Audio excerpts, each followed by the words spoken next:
about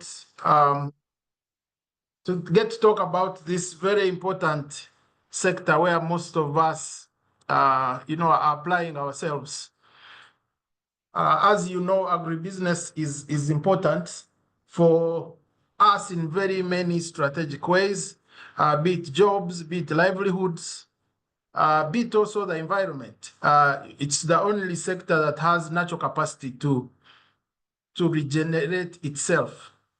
It can absorb CO2, the emissions, without having to apply technology. If plants are growing, they are just utilizing carbon dioxide. So it's an all-round sector. Very interesting topic for the day: unlocking agricultural financing, how to fund, sustain, and scale your agribusiness.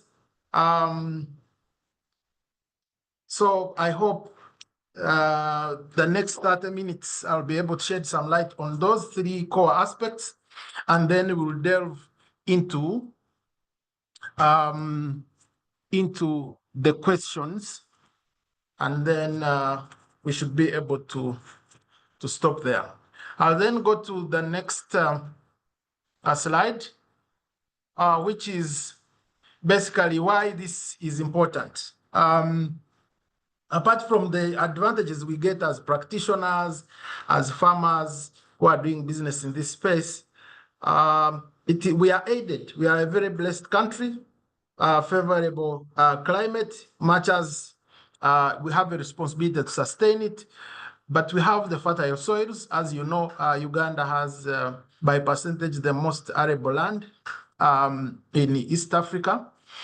And then we have the water resources, natural water, natural resources around, in terms of lakes, rivers. So we are able to do the farming, to do whether it is production for livestock, whether it is production for crops. There is, of course, government support, as you're aware. A lot of interventions from government have come, and others are still ongoing, to ensure that agriculture and, broadly speaking, agribusiness continues to thrive. As we know, food is not a luxury product. It is not like watches and these other things we can do without. So each one must eat, and that's across the entire world. So you're looking at consumption, both local and international. Then, as of course we continue to grow as a country, as numbers increase, then there's increased demand. However, just for this presentation to make sure we are on the same, we are moving on the same front, let me start by saying, unlike what most people have been saying or thinking, agribusiness is not a get-rich-quick kind of thing. So it's when you're getting in, you really need to be prepared for this. It requires patience. Those who are into especially the crops which take more than 1 year to mature will appreciate this. There's a lot of work that goes in, before you can get the harvest. And then you need really to plan, mid to long term, if you're to benefit. And then please, at all times, we must do agribusiness the current way, not the old way. You'll find, for example, someone who wants to do a modern farm, but they are hiring a worker who is not modern. And in the next slides, we will talk about what a modern farm looks like, and therefore what your workers and the other inputs going into your farm or your business in general should look like, just to give you the value and to guarantee what you would like to get out of this business. So let me also, as part of stage setting, start by highlighting what agribusiness is. Agribusiness is not agriculture. That is for nothing. It is business in agriculture. So you'll find sometimes us interchanging agriculture and agribusiness to mean the same. They don't mean the same. Agriculture is looking after plants or animals to get them to give you either seed or fruits or stems or leaves or roots, or depending on what that animal or that plant can offer you as a farmer. Culturing just means nurturing. So agriculture is the nurturing of plants and animals to give you the produce that you need. However, there are businesses that are around agriculture, whether it is to do with trading in inputs, whether it is to do with labor, whether it is to do with, say, irrigation, whether it is to do with, if you look at the post-harvest stage, when you have gotten the produce, some of it is taken into, processing. You'll find that there are structures you need to put on your farm or in your business to accommodate these products or the produce. Where you now get into construction. You've seen in situations where some farms or even businesses, be it processing plants for agricultural products or produce, having, as actors in this space, we are using smartphones or even analog phones to do business. That is an ICT aspect. You've seen, for example, farms where animals have biometric sensors on them, belts in their necks, to be able to provide information. When is the animal on heat? What are the temperatures looking like? Is metabolism good? Is it feeding well? Is it sleeping well? So that's part of business in agriculture that is ICT specific. We have financial institutions which are lending. We have insurance companies which are providing agricultural insurance. All these are agribusinesses. So just for noting, let's observe or note that agriculture is just a subcomponent of the entire agribusiness spectrum. So a lot of us are actually doing agribusiness, but we don't profile it that way.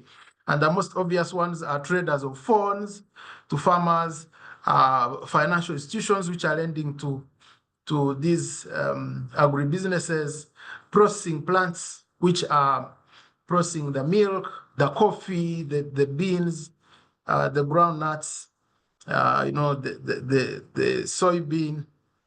We have, those who are in the space of forestry. We have, for example, trees which fix nitrogen in the soil. So you'll find farmers mixing or intercropping these kinds of trees with, their crops, whether it is coffee. There are those trees which are good for shade. So you'll find that some shade crops will need these kinds of trees. So you find forestry also coming through as an agribusiness activity. So very quickly, how do we finance agribusiness? There are about 4 ways in terms of all types of money or financing tools or mechanisms or products that enable us to do business within agriculture. One is debt.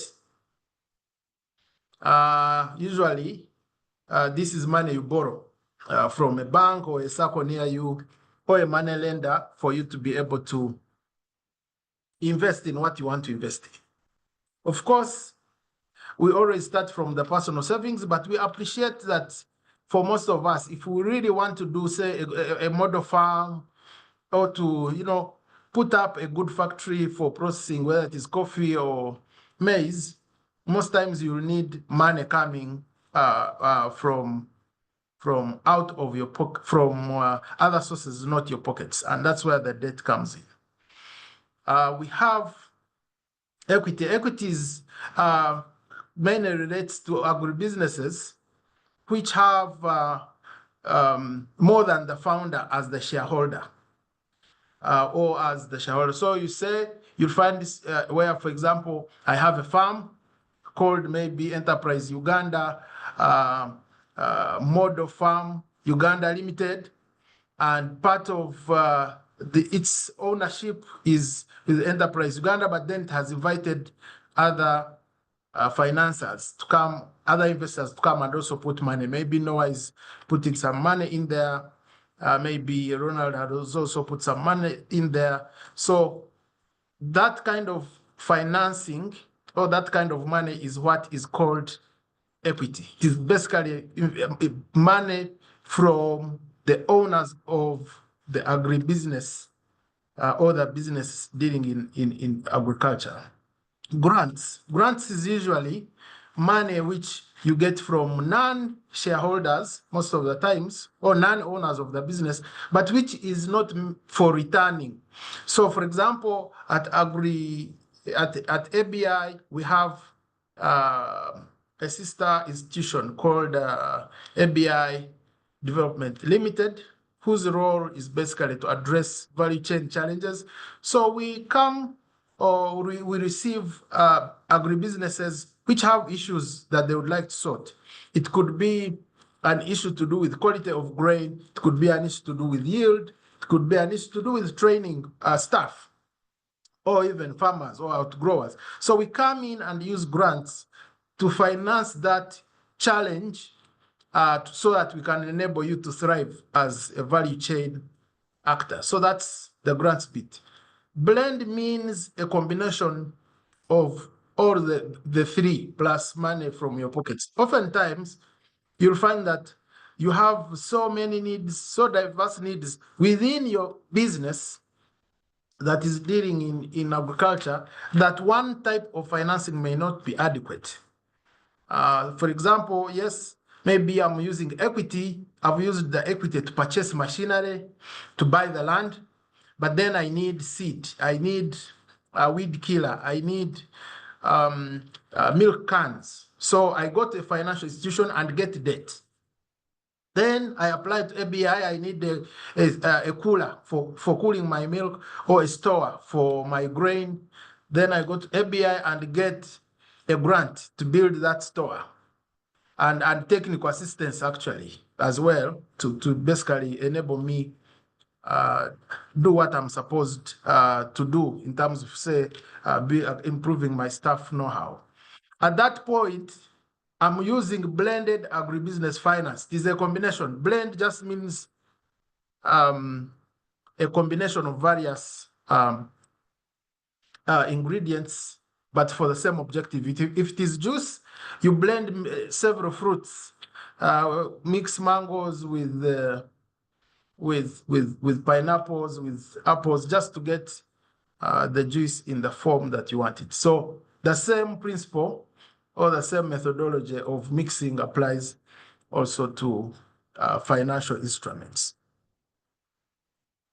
Then when we look at the next aspect, that is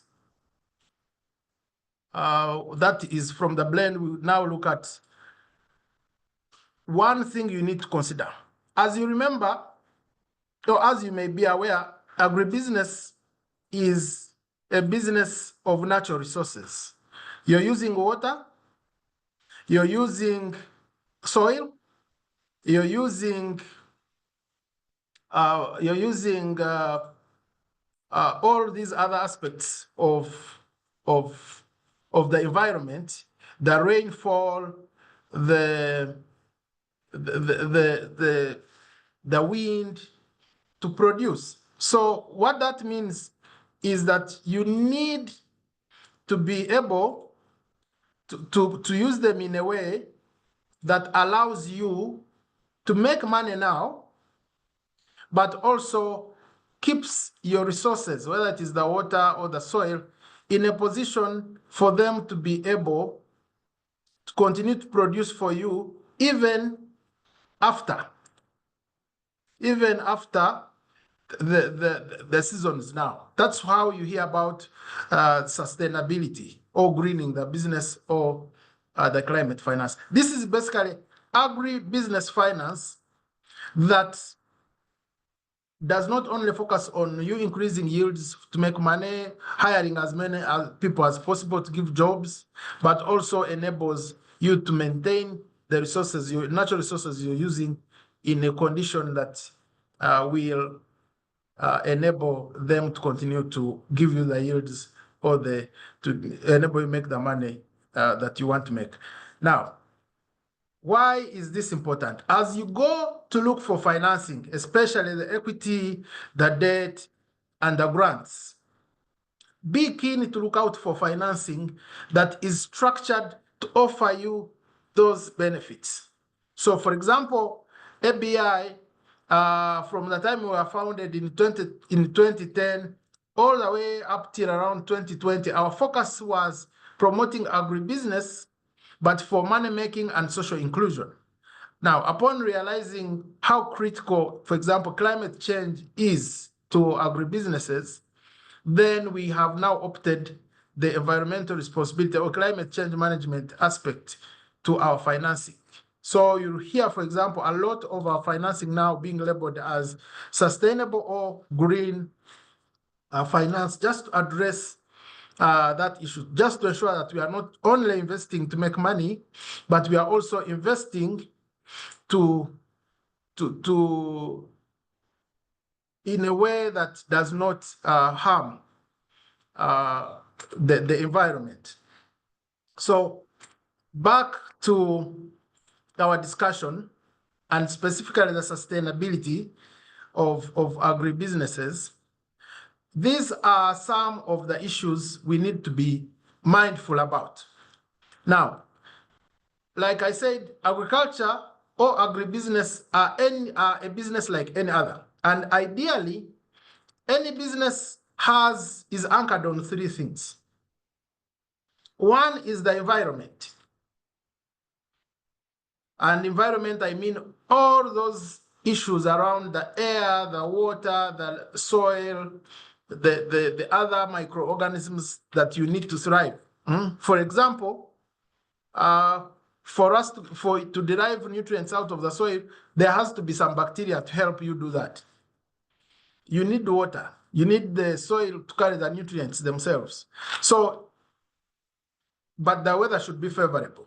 As you know, if the environment is not on your side, that business of yours will close in one day. The best example is Chitezi and these landslides we've had. They don't, you have a role to play in terms of what transpires regarding the environment, but when the environment decides or is interacting with you, it doesn't actually ask for your consent. That's why rain doesn't ask for our consent. Change of weather, we have a heat wave, everyone is complaining. The weather should have responded. If, for example, it was keen on consensus before what is happening happened. So the second aspect is community. What is in community? Community has, for your agribusiness, includes the clients, those who consume what you produce. It includes the staff, those who are on the farm. It also includes the non-clients and non-staff, individuals or groups which are around your farm. Again, these ones have capacity to cripple your operations if they are not comfortable or if they don't like the way you're doing agribusiness. The third one is you and the others who are putting money in the business. Just like a few of those I touched in the previous slide on the agricultural finance. Investors are keen on risk. That will this business continue to thrive? Are we putting money where it should go? The other aspect is return. Or rather, should I invest in a farm or I invest in treasury bills or bonds or even fix my money, just do a fixed deposit in the farm rather in the bank? So these discussions and these aspects are answered here. Why is that important? And therefore, why should we be keen on that? All environmental risks to do with internal risks of the business, and these include things such as how you manage the water of your business if you're irrigating. External, how you're dealing with, for example, the rains that are erratic. And opportunities, how you're making money irrespective of, for example, the changing climate. Well, for example, there are those now who are dealing in improved seed. That's an opportunity. It is improved because it can withstand drought. That is an environmental adaptation. So all these risks, broadly speaking, for you to deal with them, you must be environmentally responsible as an agribusiness. What do we mean? Be sure that you're managing climate change in terms of adaptation and mitigation. Why is that important? Droughts will continue to come, floods will continue to come, climate-related pests and diseases will continue to come. How is your business cushioned? Are you growing drought-resistant seed? Do you have drought-resistant crops? Are the buildings of your manufacturing plant or processing plant, whether it is for milk products or grain, strong enough to withstand the winds, the rain, at the hot sun? Waste management, how of the amount of the water you're using to produce, how are you making sure you don't use more than you need? Resource efficiency, power. Power means energy means money. How are your systems? Are you wasteful? Are you, efficient in terms of saving as much as possible? Are your clients happy from the social responsibility side? Are your staff happy? Is the community around you happy? If they riot, you'll be in trouble. This reminds me of, the situation we had after Ruto and Gachagua took over presidency of Kenya. You remember the farm of Uhuru was attacked, and the community just was entering the farm and stealing sheep and got out of there. That is a hazard, for example, to your agribusiness. That is about the community, not about your staff specifically, not about the clients who are buying from you, but about an unhappy community around your agribusiness. Then there's the good governance, which is to do with the risks. We know all the risks, whether it is to do with government, whether it's to do with the fraud of stuff, whether it is to do with systems getting obsolete, then plus the profits. I won't mention so many of those, as most of us are conversant about what they are. That brings us to what all this means. It means you have to implement actions around this for your farm to be in a good state to give you what you want. And evidence of doing agribusiness well is in the results. The actions which I've been mentioning is what we call greening. And I would like to use this aspect this time also to emphasize that greening a business is not just about planting trees. Most of us know greening to mean chlorophyll, vegetation, forests, and the rest. No, greening is a state of being of a business. Being environmentally responsible, being socially responsible, and being well governed. So if your business is not well governed, it is not green. Green just means good to go. Just like you look at the traffic lights, green just means all sides have stopped for you to move. And when now it is coming to agribusiness, it means all these issues around your business, whether they are to do with the environment, whether to do with client, staff, and community, whether they are to do with your returns, your profits, are all well taken care of. Once you do the greening, you have implemented E and S and G on the farm.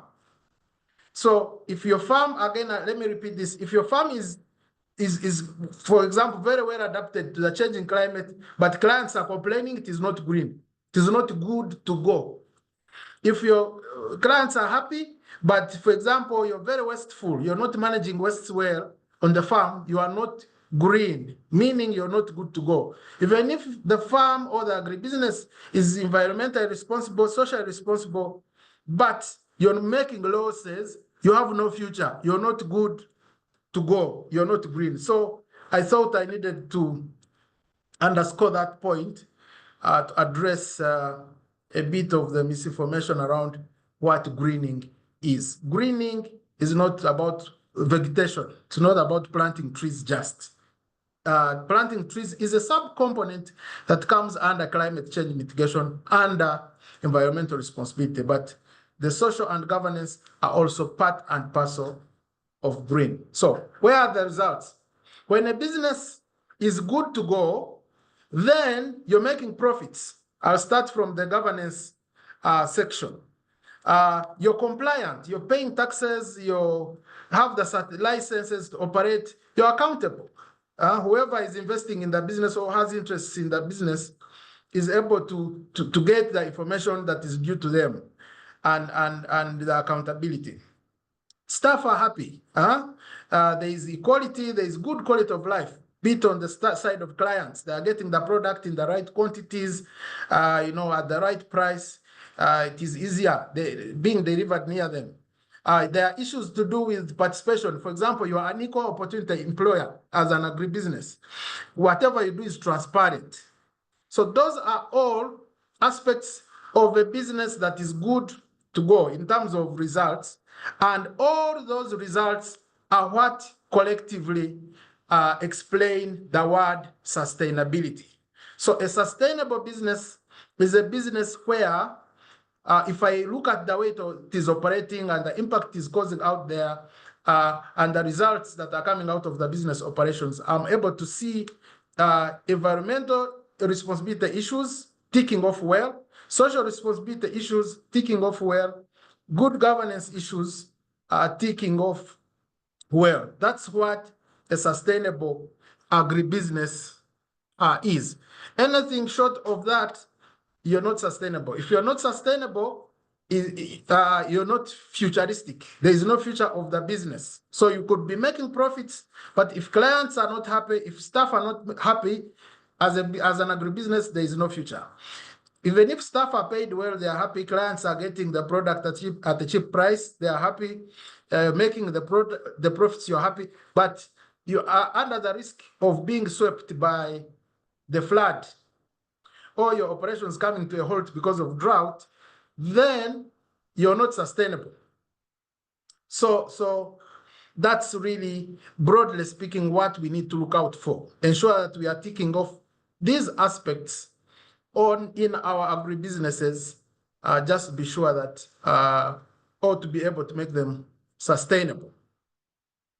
We have business cases for a few investments that speak to, just examples, very, very basic examples, just to show us the difference between just doing a business the old way and doing agribusiness the right way, and the difference that it makes.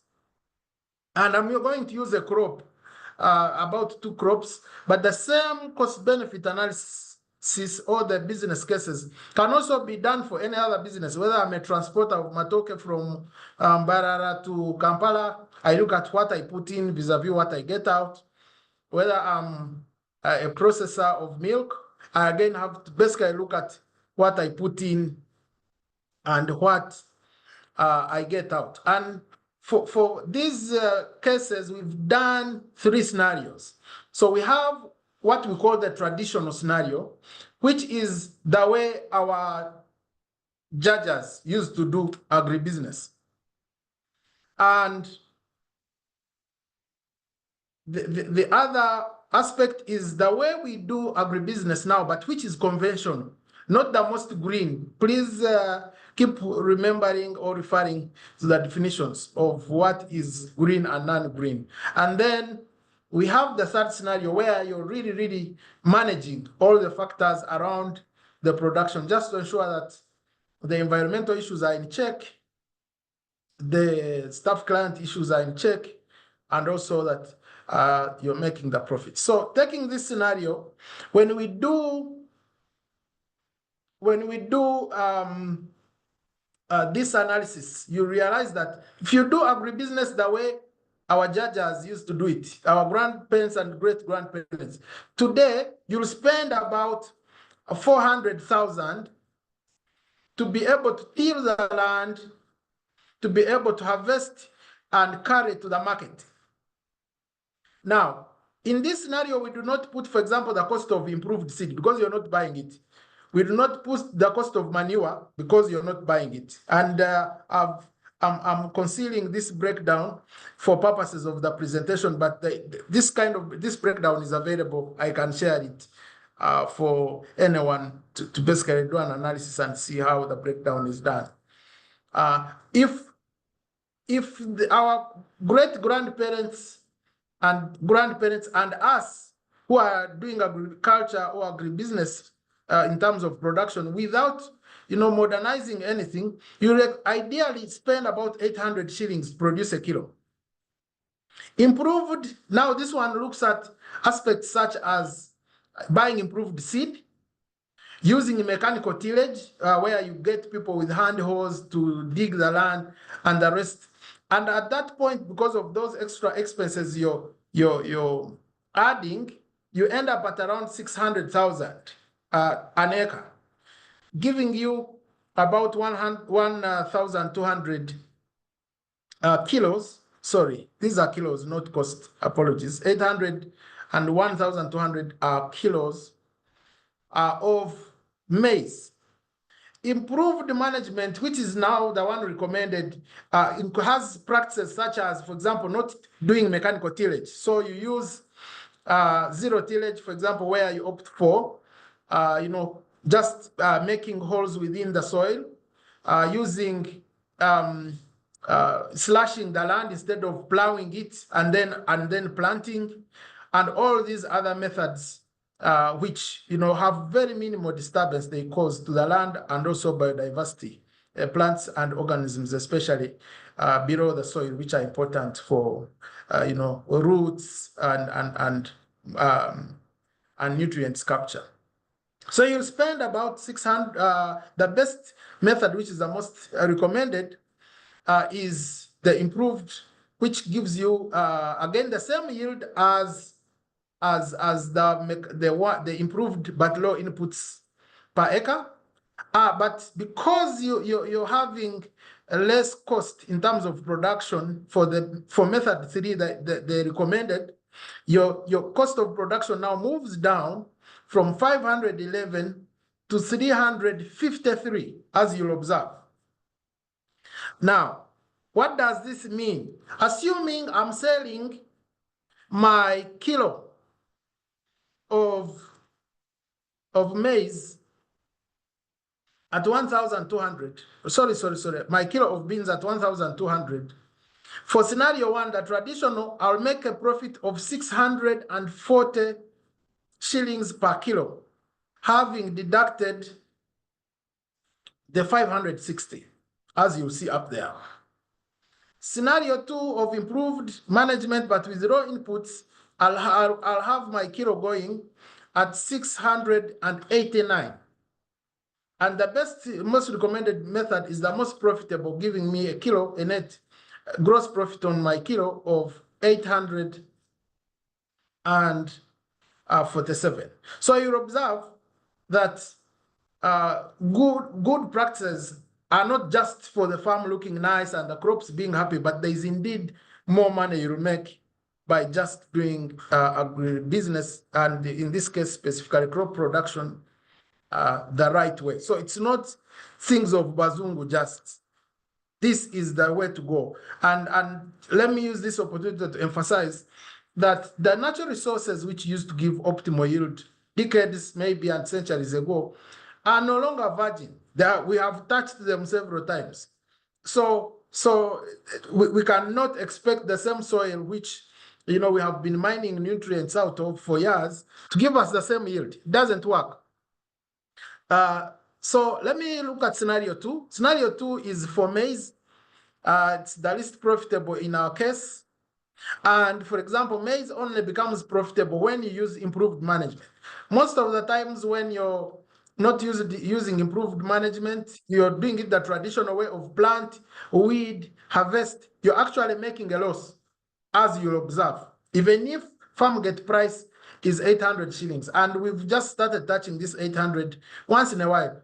Previously, typical harvest period farm gate sales have been between 500 and 600. So you can see why the farmers who are producing a commodity or a product that everyone needs continue to be broke. They are doing agribusiness the traditional way. And because of that, they are literally giving their own money and labor and investment to those who are consuming. So in the interest of time, again, I'll not go through this detail. We have scenario number 3, focuses on coffee. I picked 3 cases because those are the 3 most important crops in Uganda. Coffee being the most important export crop, maize being the most important staple. It's a household crop. It is an institutional crop. Schools, prisons, hotels, all institutions are consuming maize, but it's also an export crop.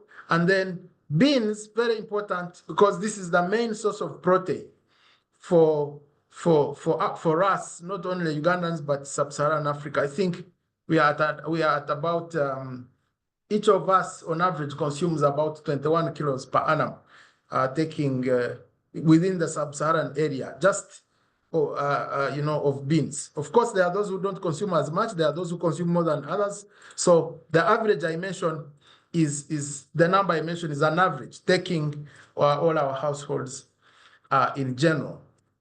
As I conclude, let me talk about scaling.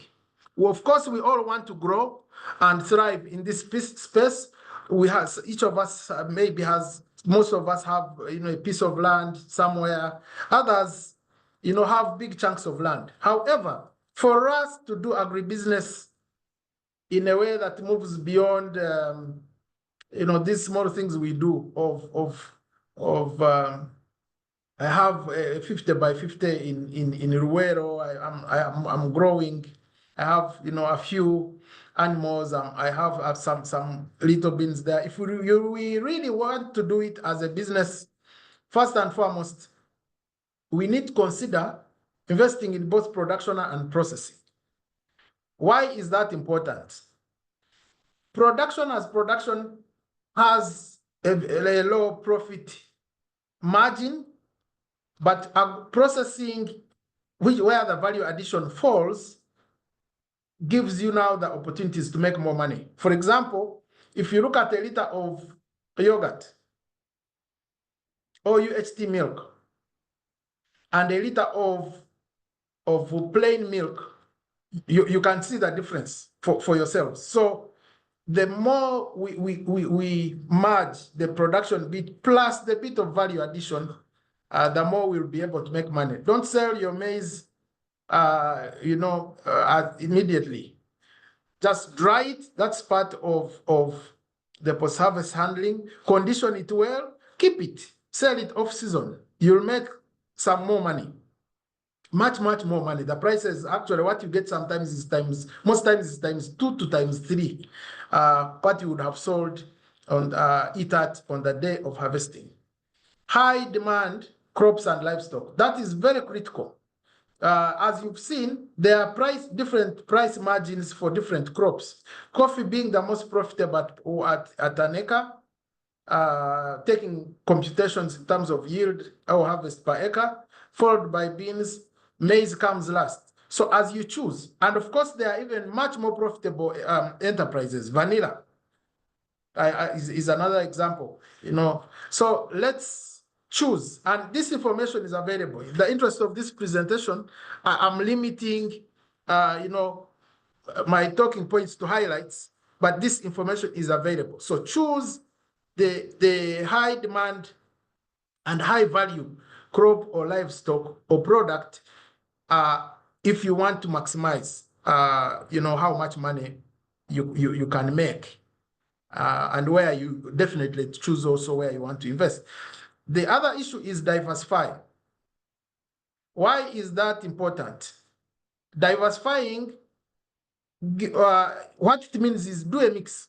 Get the high value crops, get the high demand crops. So you know, if I have maize and beans, I'll never fail to get market. But I need the coffee as well. It's a high value crop. I may not have customers at my farm every day, but once I can make a sale, I'm able to make some good money. Consider integrating livestock farming and crop production for those who are into farming. Why? The livestock gives you, for example, the manure. I don't now need to spend on fertilizer. In fact, if you look like now in Western Uganda, you'll find that farmyard manure is the most demanded input in terms of the loans, rather going by data from the loans that are disbursed by the financial institutions we work with. Yeah, it keeps longer in the farm. It offers better conditioning for the soil as opposed to the non-organic fertilizers. Then also, this mixing, the diversification helps you to manage things such as climate change. If I have one crop that is not resistant to drought and another crop that is resistant to drought, it means in terms of yield, harvest, in terms of financial performance of my farm, I'm secure. If one crop is not working out, the other one will cushion me until I get to another season where maybe the weather or the climate will be better. Let's look at the value chain integration. That also has a lot to do with what I had mentioned earlier of investing in both production and agro-processing. But this one also looks at going beyond. Look at logistics, look at storage. Again, look at also inputs. You want to be sure, what seed am I utilizing? What fertilizers am I utilizing? What machinery am I using to produce and to manage my crop? And then there are partnerships. Very important. Like I was telling you about grants. Grants will always come from partnerships. How many grant financiers are you interacting with? How many ABI and ABI-like institutions are you interacting with? I mean specifically ABI development. Look at government programs. Yes, we may have issues with performance of operation wealth creation or PDM, price development model, but if there is seed being distributed and this is seed that works for you, then line up with the others, get it. It subsidizes your cost of production. Continuously monitor the trends. Most of us, for example, start to produce even before we know where we want to sell or where we are going to sell. So make sure you're looking. Which beans are on the market? Is it the brown beans, green beans, or it is the speckled beans, the number varieties? If it is milk, which milk is on demand? Is it the milk for goats? Is it one for local cows? Is it one for exotic cows? There may be a niche market. Talk about organic versus inorganic. All those aspects are very critical for you to have on your fingertips or to manage as you look at scaling your business. Otherwise, you may end up with a white elephant, a big factory which is not producing any product, a big farm which is not having produce, or a big fleet of vehicles which are not transporting any commodity. So I would like to stop here with the presentation.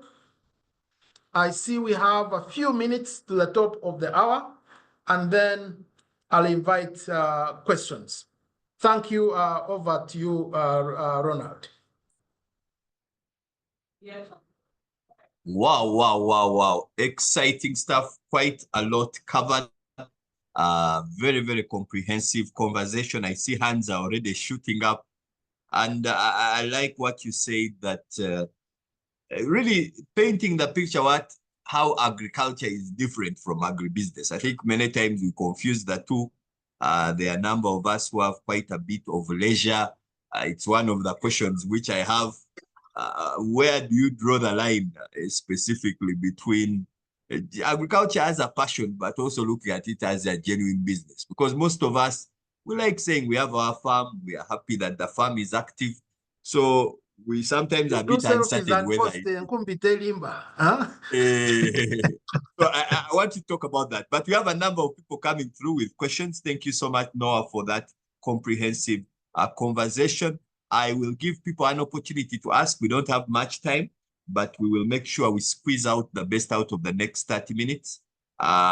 Selena asks for the presentation. We will share that on your emails. Noah will share with us and we'll give the presentations. Allow me to go to Richard first. Richard, please go ahead and ask your question.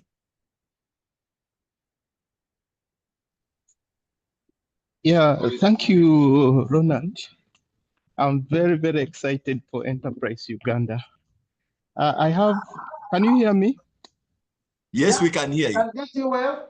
Go ahead. Yeah, I am called Welisha Richard. I am the national mobilizer for the Avocado Federation of Uganda. We have been scouting to get hold of ABI, and my interest, the one is just to thank ABI for the good presentation. But it's just a simple way to ask the contact of the gentleman. Maybe we can do a follow-up later so that we can have several sessions with the ABI at our own level.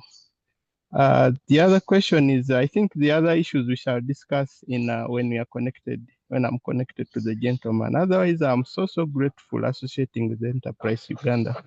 Thank you. Thank you so much, Richard. And yes, no, I think we use the chat box. How can people reach you? Your email, as well they can be able to get through and reach you. Henry, over to you. Maybe WhatsApp. Email and the WhatsApp number. Thank you. Yes. Richard, over to you. Okay. It's me, Mr. Mukasa. I send Chigundu now. Oh, Henry, yes. Henry, how are you, sir? Nice to hear from you. Sir. Please go ahead. Nice to see. Okay, sir. Now, there is this agricultural credit facility, which is with the Bank of Uganda, but I think it is working with the commercial banks to give it out to farmers and agribusinesses. But it has been a big mountain, a challenge when we interact with the farmers. It's like they've not benefited out of it. They say although the interest rates are supposed to be low, but the procedure they pass through to get it is very hard. And I know ABI Trust is also working with the commercial banks. I want the president to throw light on that agricultural credit facility about all the tussles and hassles people go through. How government had said that it's going to improve, but it has been a challenge up to now. Thank you, Mr. Mukasa. Thank you so much, Henry. Yes, if you have a question, please go ahead. We'll give Noah a couple of questions and then he will be able to answer. Let me see if we have some in the chat box.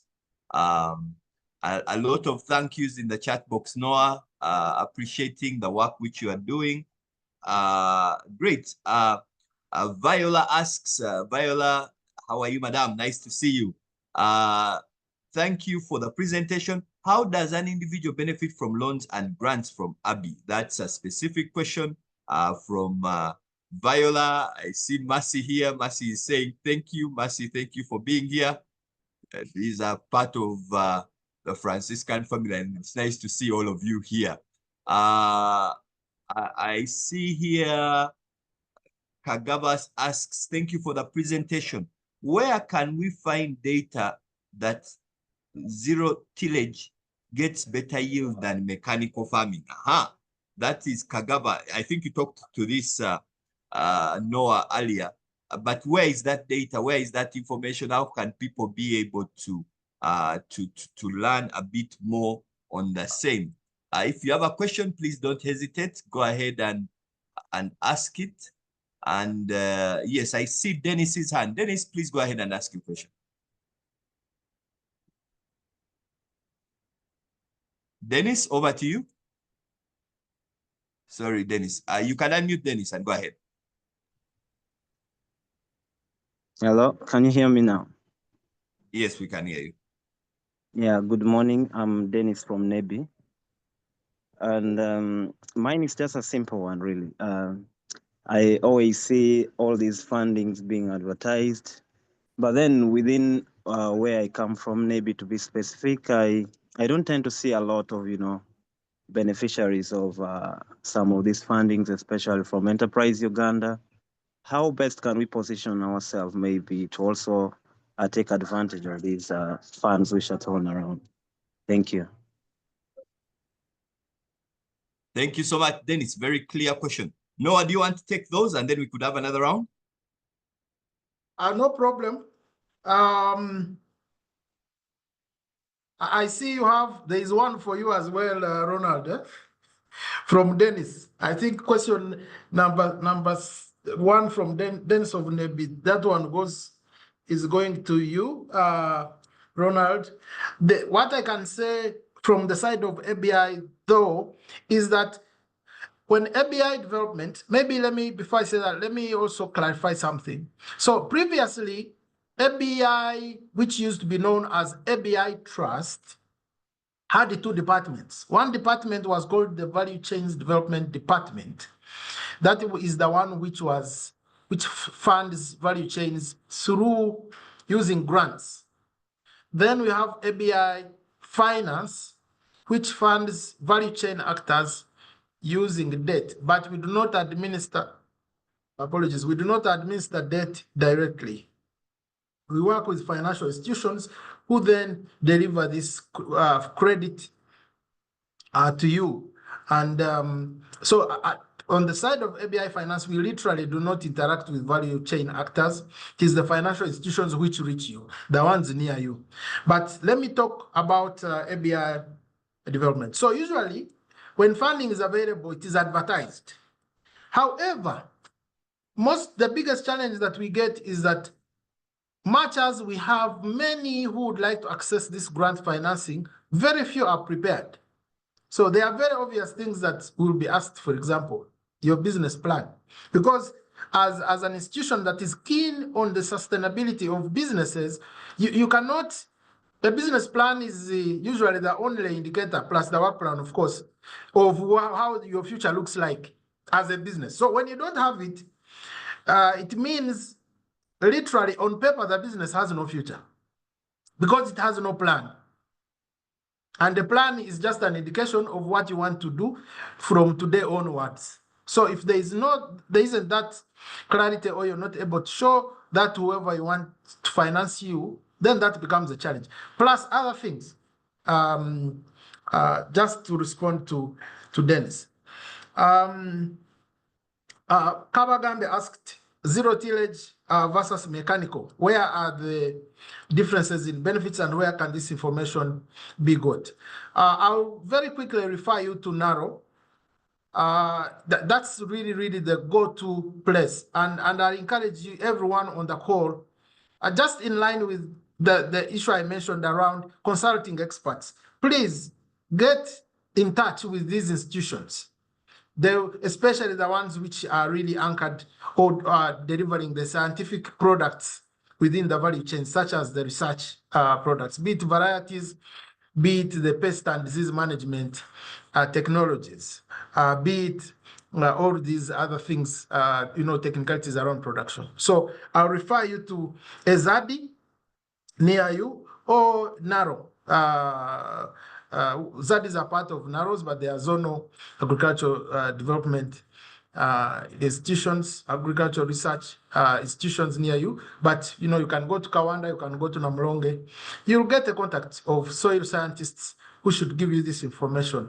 But from the little I can tell you very quickly, mechanical tillage, when you're doing mechanical tillage, you're cutting roots of plants. So you're interfering with absorption of water and nutrients. Two, when you injure the roots with your mechanical tillage, that is using a hoe or a tractor, then the points where the roots have been cut becomes entry points for diseases, sometimes also for pests. You find those nematodes, find those weevils, find all these other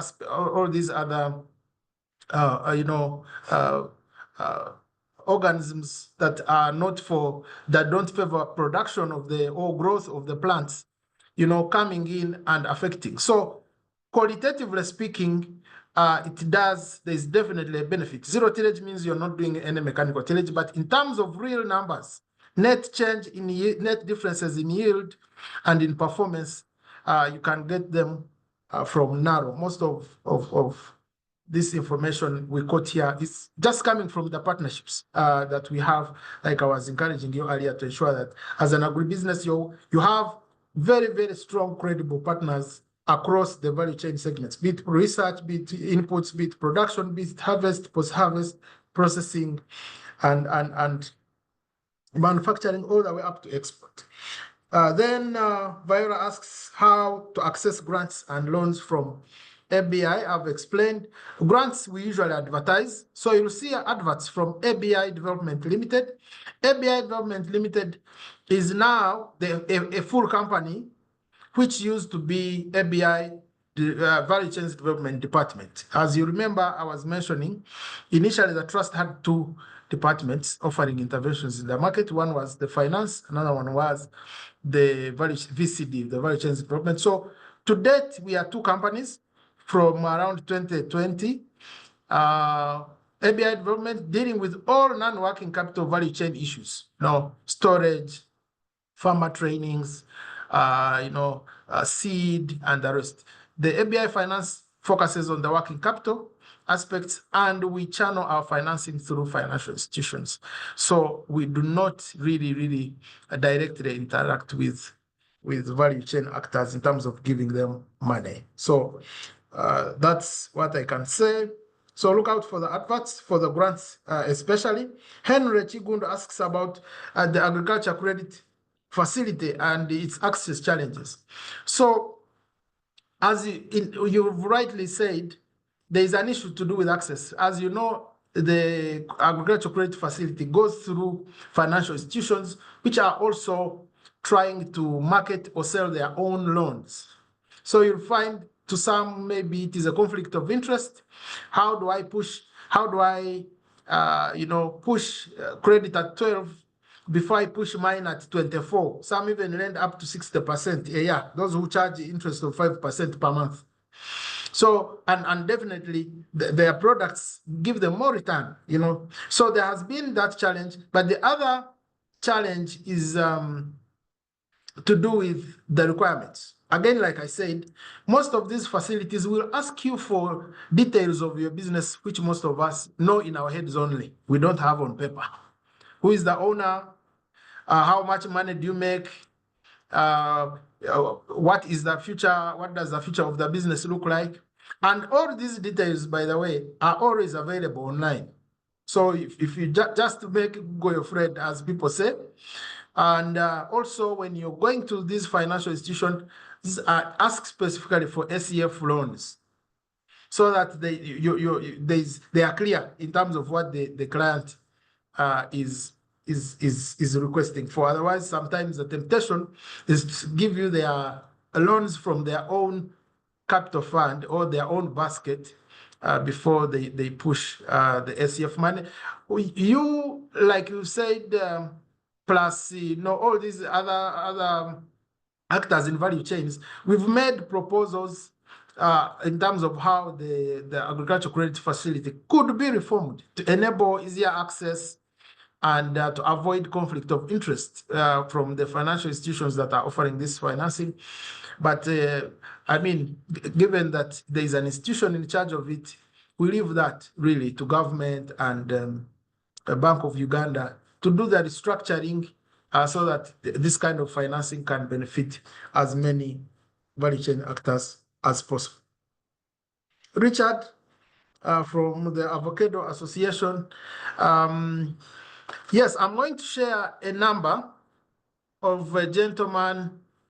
I'll share it with Ronald, whom you can contact, who isn't from the ABI development side, who could guide you. And, I guess I'm sure he's open to meetings to discuss, because as you know, at ABI, agribusiness is our business. So if you're bringing any issue to our attention, or you want us to participate, or inviting us to any discussion in terms of how we can push the agribusiness sector forward, we are more than happy or more than excited to do that.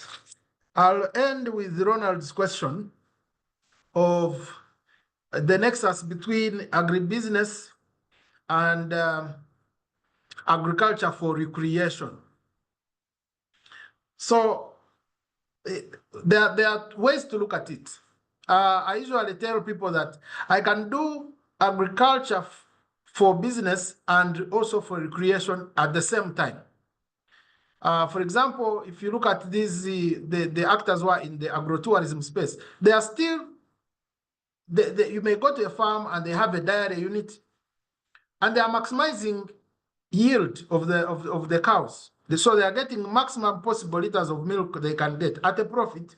But the gates are open for others who want to come and chill at the farm or relax. They'll cook some of this milk for their guests, charge them a cup, the same rate at which they would take the cup from Cafe Javas. But of course, the milk there maybe is less diluted. So those who are at the farm, doing the visiting are going to get a better taste of the cup of milk.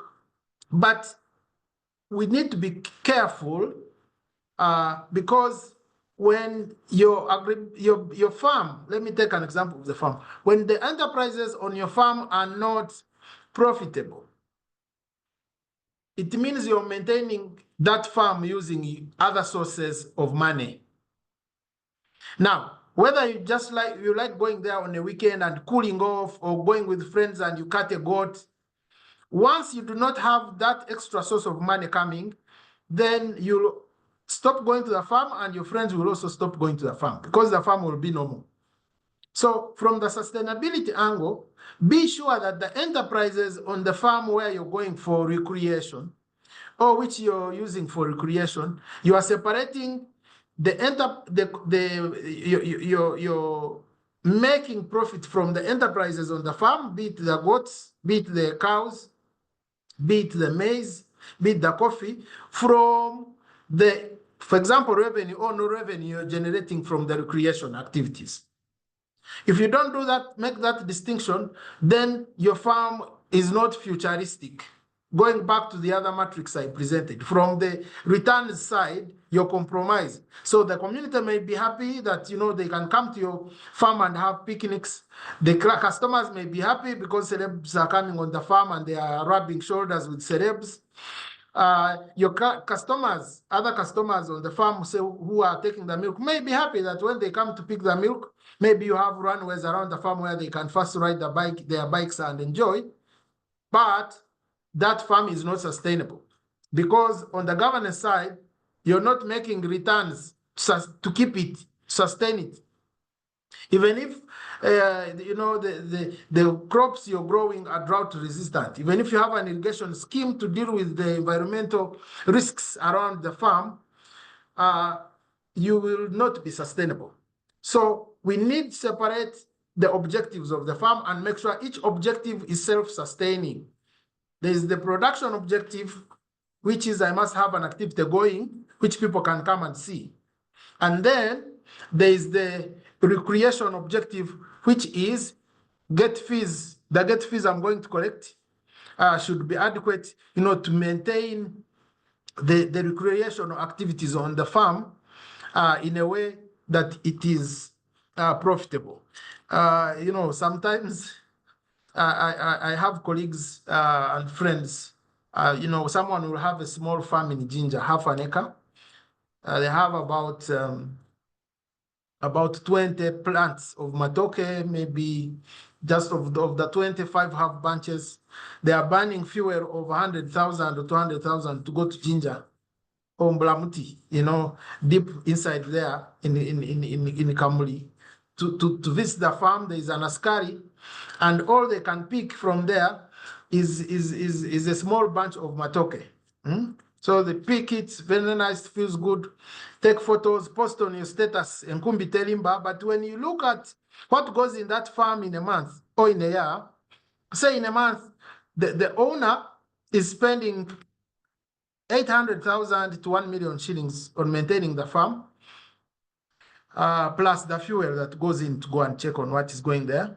And all they can get is a small bunch of matoke that they can get from a market here, whether it is Kalere or Nakasero, at 15,000 or even 10,000. So definitely that kind of agribusiness is is loss making and not sustainable. So we need to balance the interests, split the objectives of the farm. Production objectives should make money that can sustain them, and then the recreation objectives or interests can also make money or are making money that can sustain them. That's what I can say regarding the nexus between agribusiness and agriculture for recreation. Ronald, over to you. I don't know if we have time for more questions, but you I think guide we'll try to Ronald. squeeze in Over to you. some Thank 2 you. or 3 questions. Let me No see. Wow, there. Martin, please go ahead and ask your question. Then Moses. Good morning. Can you hear me? We can hear you. How are you, sir? Yes, Martin, we can hear you. Chiruhura is okay. Akampura Martin from Chiruhura, proprietor of Ubuntu Bee Farm, and I'm also starting a poultry project.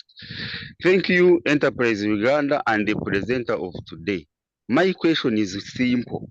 How can one quickly adapt to ESG concept and have it applied to our businesses? Because from today's session, it has been so interesting.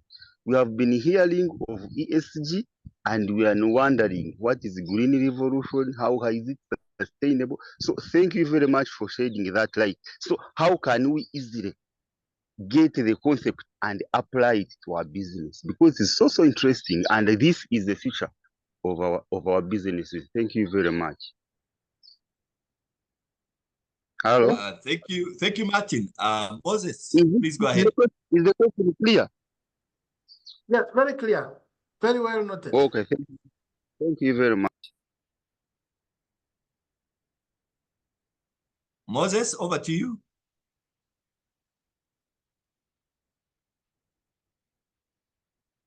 Moses Tumusime, you can unmute. Yes, please.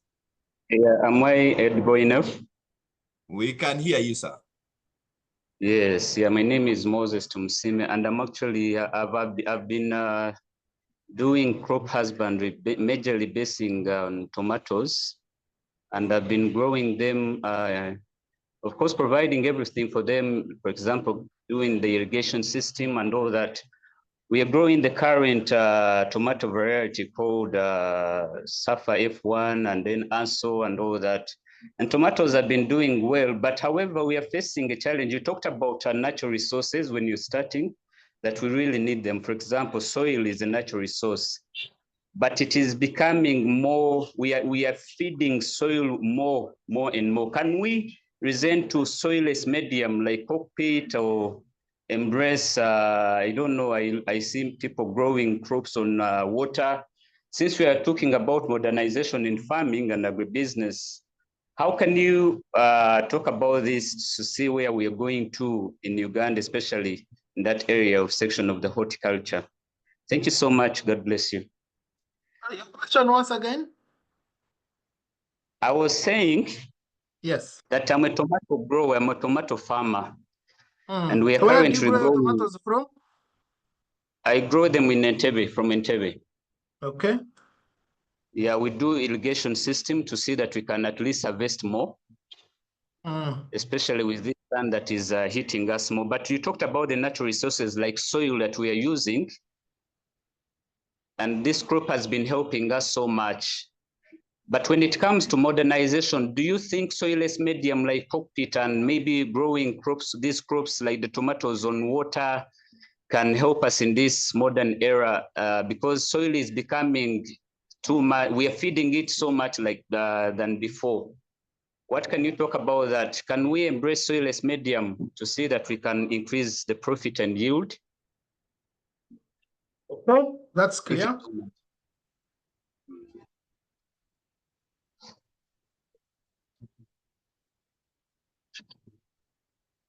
Thank you, Noah. I think there are a couple of questions in the chat box. I'll give you those two, and then you could answer them at once.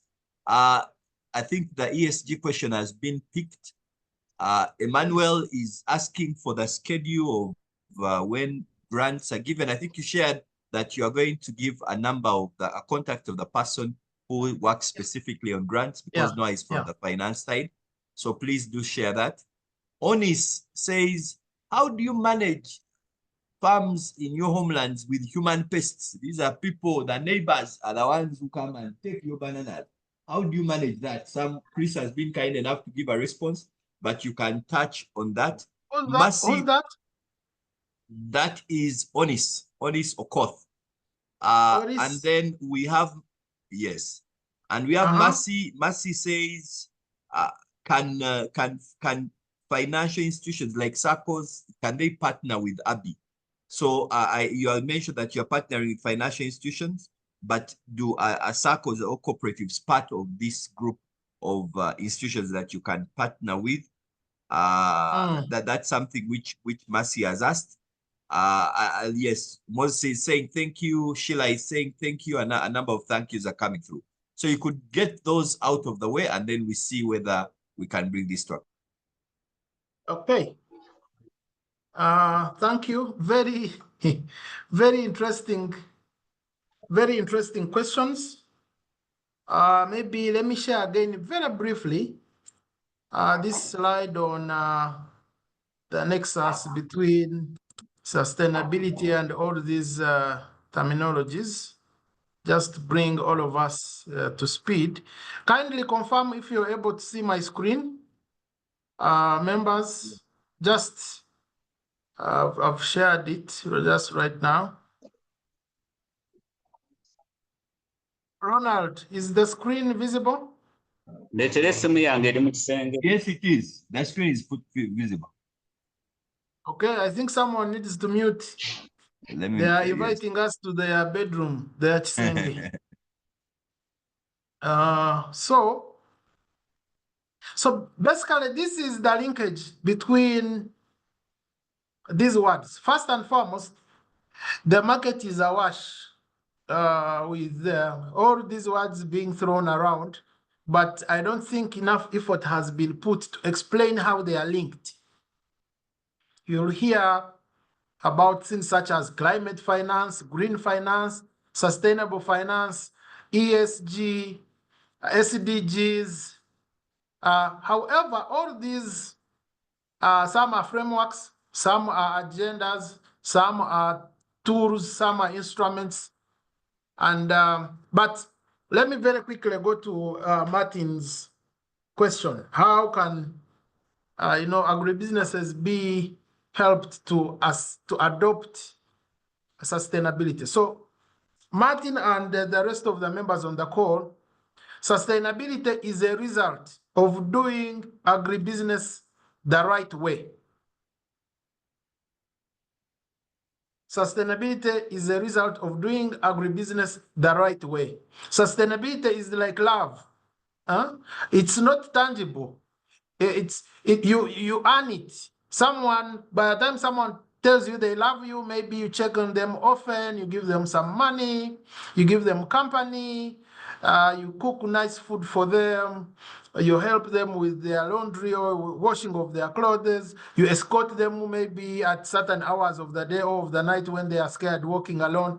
So then someone confesses and says, I love you. It is a result of doing several good things for that person.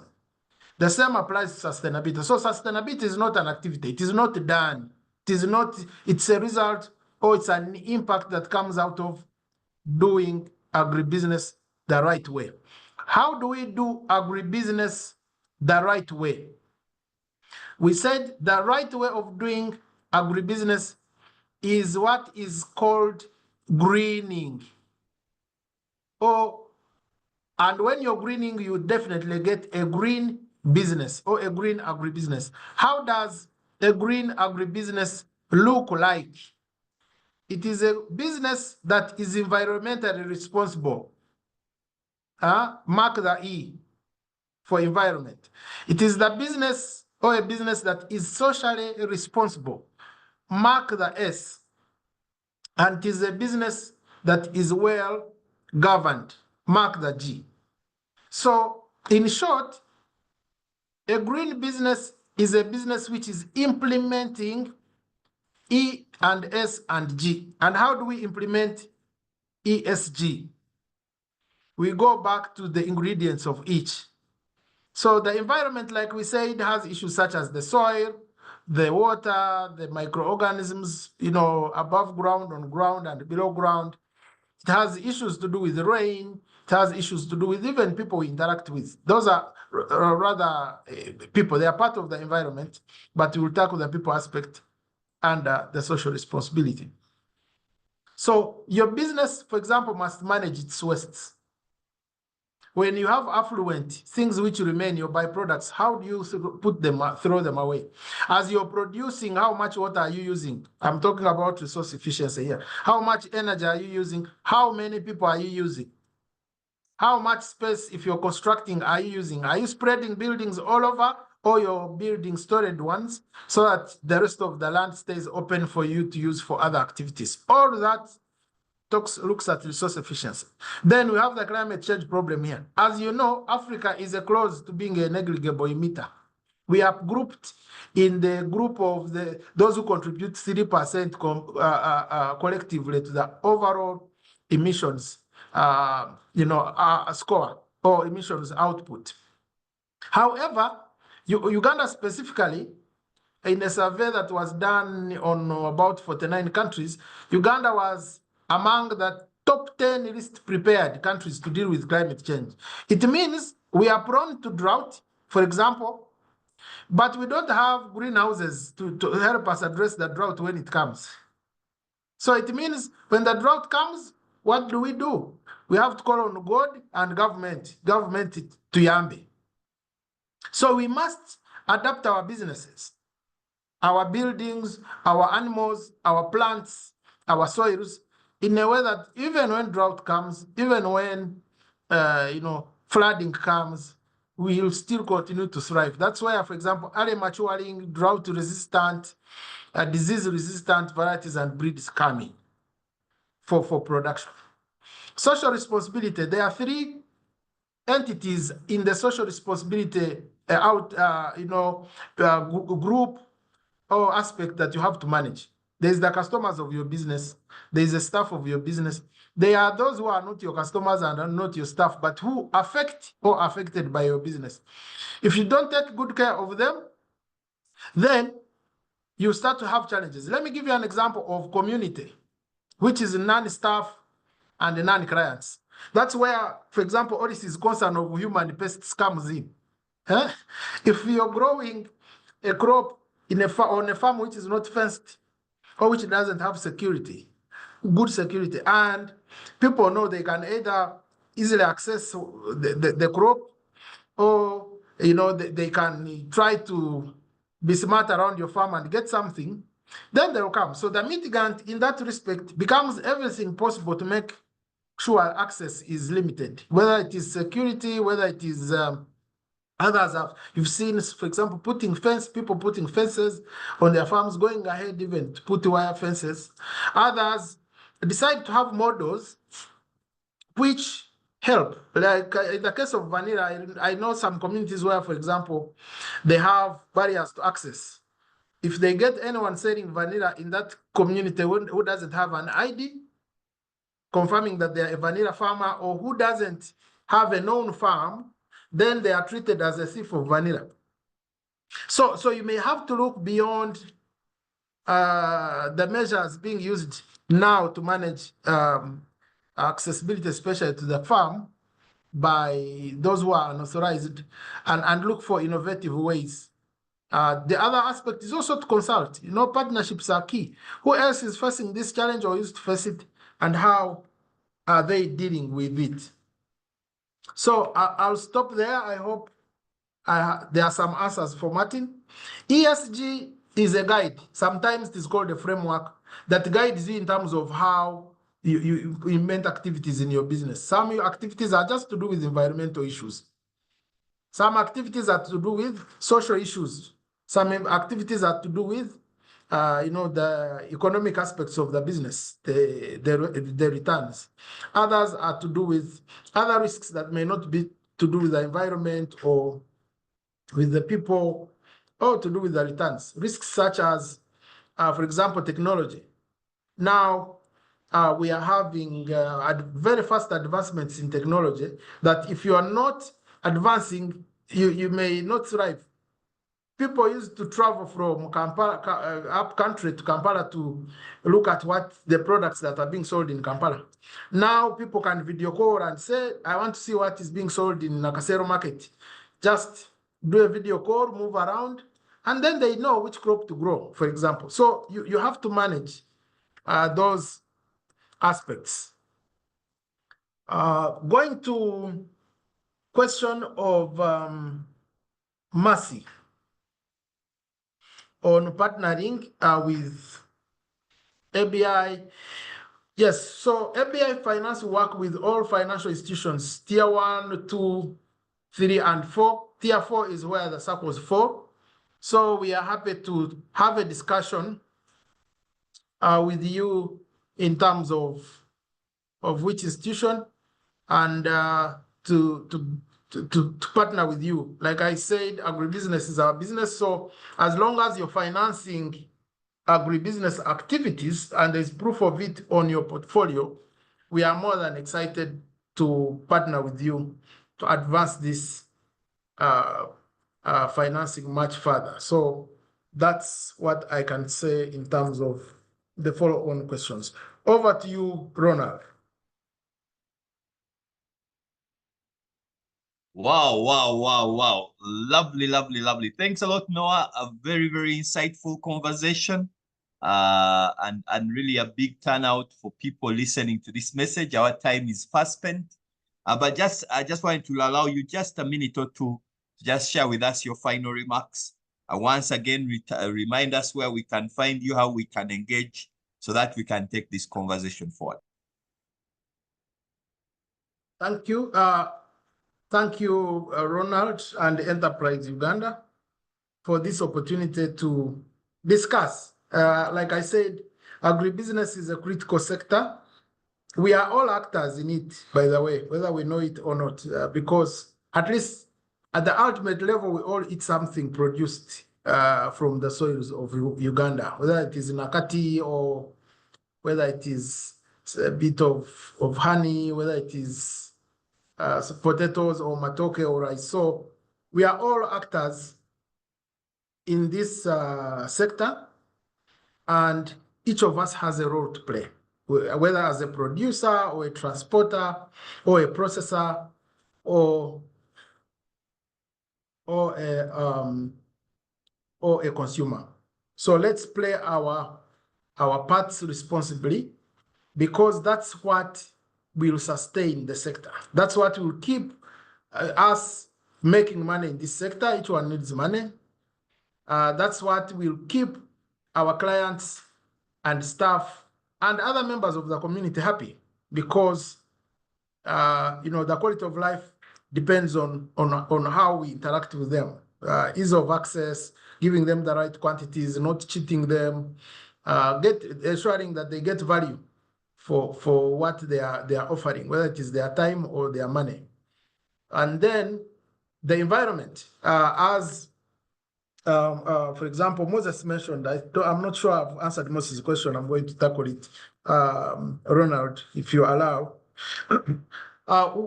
Environment is changing. Like I said, initially, issues like climate change never used to bother us so much because we were not tampering with the carrying capacity of the natural resources. Water was still enough for all of us. Air was still clean and fresh for all of us. Soils were still virgin. No one had, done any growing of crops on them. We have literally touched most of the arable land. It's no longer in a state or in a form the way our foregrandfathers and grandmothers found it. So we have a responsibility to use them well, because the world or life is not ending with us. So if we don't, then we will be asked, or if we manage to live long enough, we'll get to a point where the resources we used to use and get what we needed to meet our needs are no longer able to provide for our needs in the future. And it will be it will be a self-destruction kind of interaction with the environmental ecosystem. So we have all to lose. Even if you've accumulated so much now, if the future is not guaranteed, your so much goes to waste. Because you may build a big factory because you are able to get produce now, but if the soils are being mined, are being used poorly or badly, and all the nutrients are lost, and you have no produce in future, what will your factory process 20, 30 years down the road? So we have a role to play. Quickly, Moses, your question, growing tomatoes in Entebbe using irrigation. You talked about using non-soil media or medium to produce. Yes, we have to modernize. That's one possible, very, very, very sustainable way of continuing to produce, irrespective of the soil, the condition the soils are. The question you introduce, or the question you're asking, is a question around circularization. Circularization just means that you manage the resources in a way that you minimize waste. Say, for example, grow this crop, residues, composite it, take it back to the soil as manure, use that manure again to produce. Now, in the case of the soilless mechanisms, instead of having soil with nutrients, you get a medium which can be, say, cotton or which can be ash or whatever, or sponge, and feed nutrients into it and water and have your crop grow on it. That is done, you'll see a lot of that being done in greenhouses as an alternative way to grow. The issue you only need to be concerned about, Moses, is the business math. If I'm using soils and applying the fertilizer or manure vis-a-vis when I'm going soilless, which of the two is most profitable? Because the method which is most profitable will enable you or your competitor to get higher yield. Of course, the profits are coming from the higher yield, and therefore the one with higher yield and maybe higher profits can outcompete you in the market. If, for example, they are able to reduce costs without making losses, and at that point you can't compete. Now, if you're not competitive in the market, you're not sustainable. So it may be a nice thing to do, it may be viable to do, but is it competitive? Does it enable you to get your crop to the market at the cheapest rate? Can I say Moses has the cheapest, nicest tomatoes in the market in Entebbe? If the answer is no, then you have to evaluate how the choice of which medium to use to produce. Is it the natural soil, or is it the cotton or sponge that you're using? So it's difficult for me to give you a quick yes or no answer without looking at the costs that are going in. But yeah, it's being used, it works. The only issue you have to be concerned about is its competitiveness in terms of the end results. When we get to the market, how far low can you go in terms of lowering the price of your tomatoes without making a loss? Because that's what makes you a superstar in the market. Having the best product at the cheapest rate. Ugandans, we like lower prices. That's why most of us own more than one SIM card at the same time, because when there's a promotion on this network, we tend to load more on that network, buy the bundles there. When the promotion now is on a different network, we opt for the other network. Just using a very basic example of our day-to-day lives. So I hope this feedback helps. Like Mercy, I said, I'll share my contact. I hopefully you're in touch with the Enterprise Uganda team. However, I'm also on LinkedIn. My profile name is Noah Owomugisha, so you can go there on LinkedIn and check out my profile. Send me a contact request, and I'll definitely respond. So That's what I can say. Over to you, Ronald. Great. Thanks a lot, Noah, for that really deep conversation, very insightful. A big thank you to everyone who joined the call today. I will be back next Thursday with the Business Recovery Series. And Noah, please say thank you to the entire ABI team, ABI Finance team, Madam Mona and the rest of the team. Please say thank you. Thank them for allowing you to just share with us this time and this wealth of knowledge. We are very grateful. Thanks everyone who has joined. Please keep plugged in the YouTube page. Keep plugged in our social media handles. But most importantly, help a friend. Lift another entrepreneur up. Make sure that you share with them what you have learned, what you have got from all these series. Share with one of them so that we can be able to grow together. Thanks everyone. All the best and have a lovely week.